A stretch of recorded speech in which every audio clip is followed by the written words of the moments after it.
बहुत पुरानी बात है। एक गुरु और एक शिष्य थे।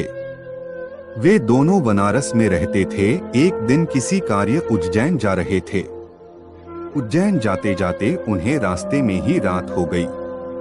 चारों ओर घना जंगल था और अंधेरी रात थी। इस तरह रात्रि में जंगल में रुकना सुरक्षित नहीं था। रात होने पर भी दोनों चलते रहे। तभी उन्हें एक गांव दिखा है। गुरु और शिष्य दोनों ही गांव में चले गए। गांव में उन्हें एक झोपड़ी दिखलाई दी। गुरु ने शिष्य से कहा कि आज हम इसी झोपड़ी में रुकेंगे। गुरु और शिष्य दोनों झोपड़ी में गए और झोपड़ी का दरवाजा खटखटाया।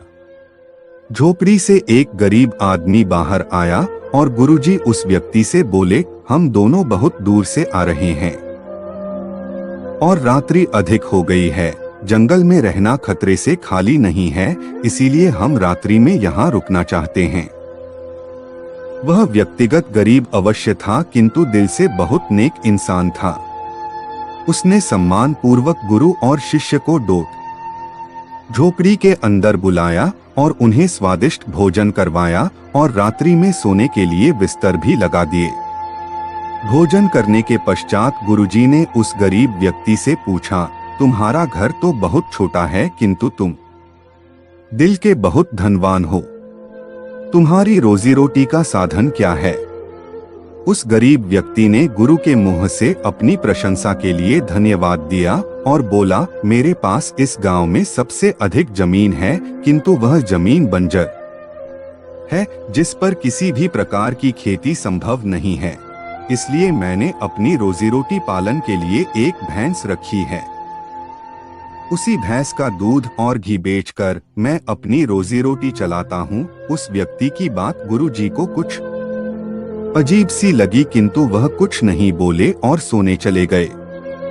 देर रात में गुरुजी उठ गए और अपने शिष्य से चलने के लिए कहा।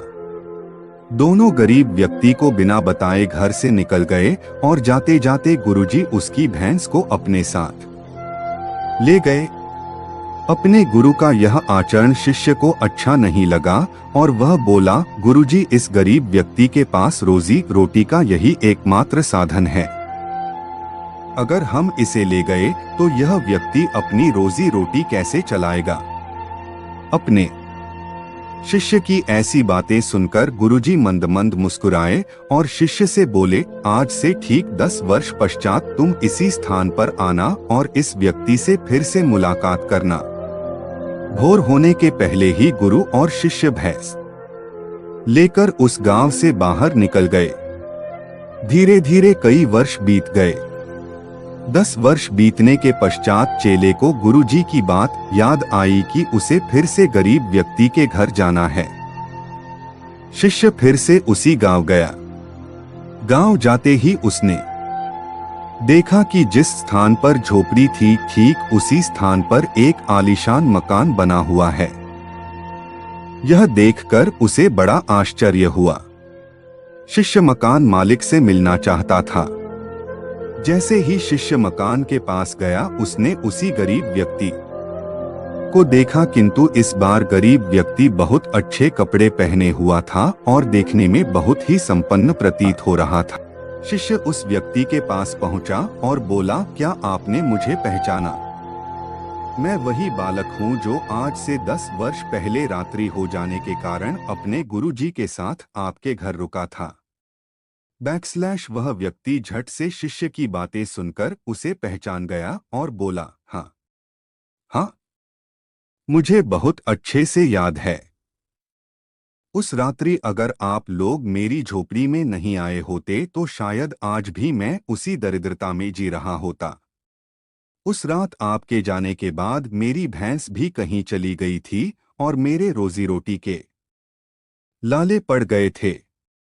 मैंने अपनी बंजर जमीन पर मेहनत की और अथक परिश्रम के पश्चात उस जमीन को उपजाऊ बना लिया और अब उस बंजर जमीन पर मेरी हरी भरी फसलें लहरा रही है। इसी जमीन की बदौलत मैं आज इस गांव का सबसे संपन्न किसान बन गया हूं। शिष्य को अब समझ में आया कि गुरुजी उस रात उस व्यक्ति की भैंस क्यों ले गए। शिष्य के मन में अब अपने गुरु के लिए पहले से भी कई गुना अधिक सम्मान था। शिक्षा, गुरु और शिष्य की इस कहानी से हमें शिक्षा मिलती है कि गुरु द्वारा लिए गए निर्णय देखने में भले ही कठोर लगे, किंतु वो लोगों की भलाई के लिए ही उठाए जाते हैं। Vertical bar.